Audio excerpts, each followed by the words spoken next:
Bonjour and bienvenue à Le Français avec KJ. I'm KJ and I will be your host.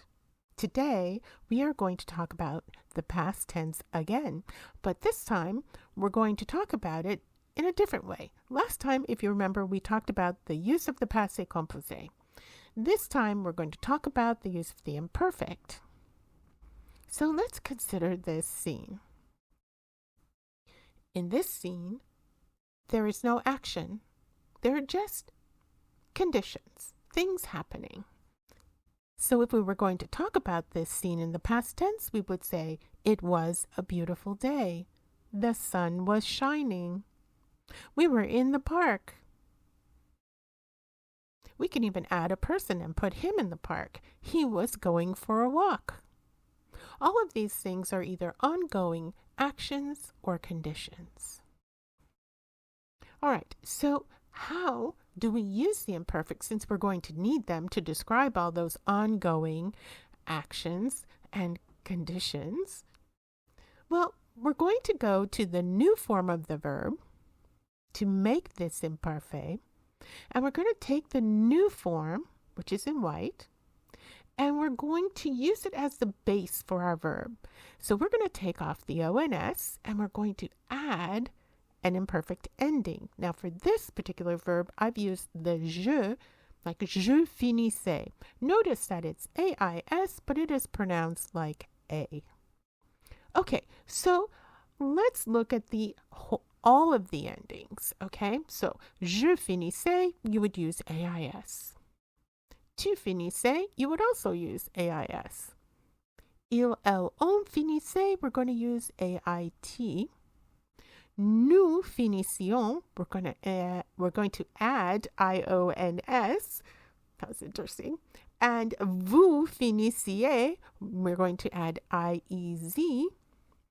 And ils, elles, finissaient, we're going to use AIENT. And notice that even though we have all of those vowels and consonants, it still sounds like the letter A. Finissez. All right, so let's go back to what I call the box. Okay, in this box, if we were shooting a film, everything that's going on in the box before the action of our film happens to interrupt this beautiful scene is in the imperfect. Okay, so il faisait beau. It was a beautiful day. Le soleil brillait. The sun was shining. Il y avait une allée bordée par de pelouses et d'arbres. There was a path bordered by lawns and trees. Okay, so let's talk about some other uses for the imperfect. When we're describing a person, we're going to use the imperfect. So let's imagine that you've witnessed a crime. A policeman arrives and says, décrivez la fille. So maybe there's a missing girl. Now you have this image in your head. How are you going to describe her? Well, we could say something like, elle était jeune, or elle était blonde. She was young, she was blonde. Elle portait un manteau noir. She was wearing a black coat.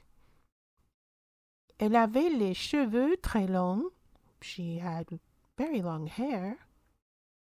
We can also use some negative sentences like elle n'était pas grande. She wasn't tall. Or elle n'était pas sportive. She wasn't athletic.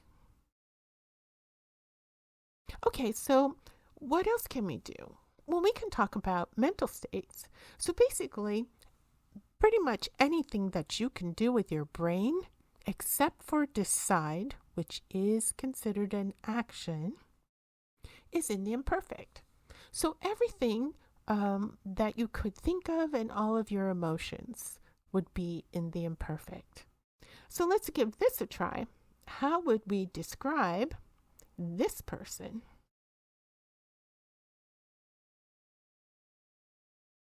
We could say, elle était contente. She was happy. Let's give it another try. How would we describe this person?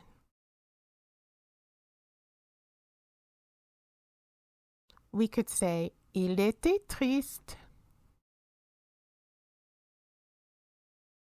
Let's do another one. How would we describe this person?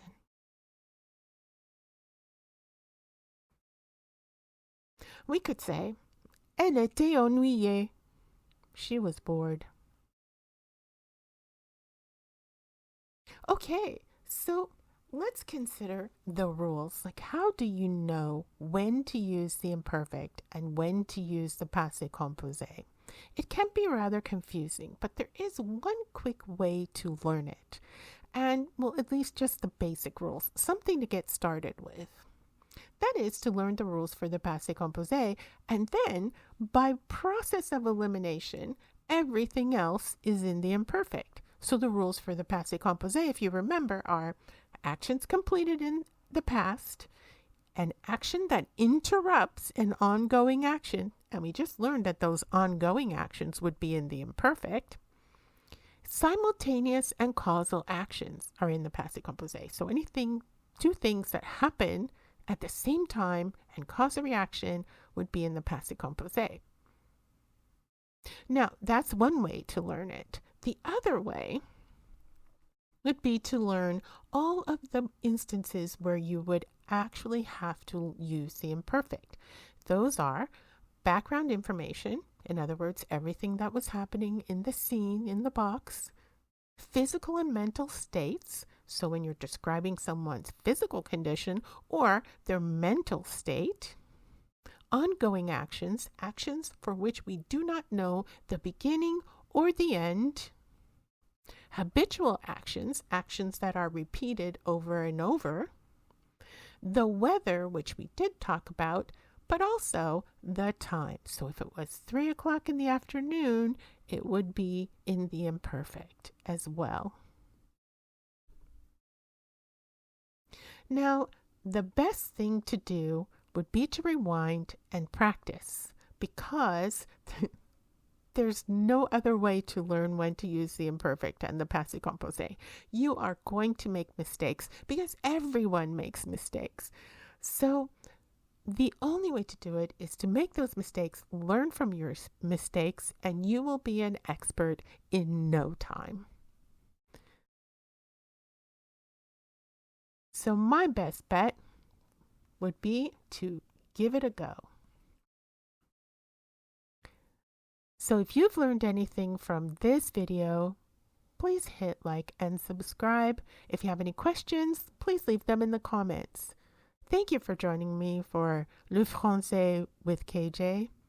I'm KJ. I'll see you next time. À bientôt.